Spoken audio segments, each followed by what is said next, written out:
Sävytetään moottoripyörää muutama desi Candy Base Coatia. Ensin laitetaan sinistä helmiäistä, sitten sinistä, tippa hopeeta,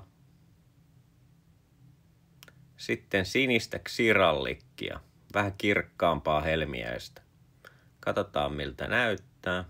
Voisi olla vähän tummempi. Heitetään vähän mustaa.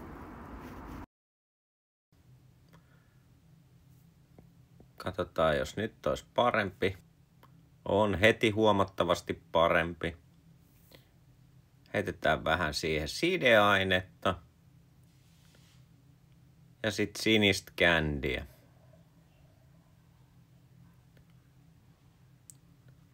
Sitten katsotaan, joko se alkaisi olla kohillaan. No se on hyvä. Ei mitään. Heitetään purkkiin ja otetaan seuraava sävytettävä.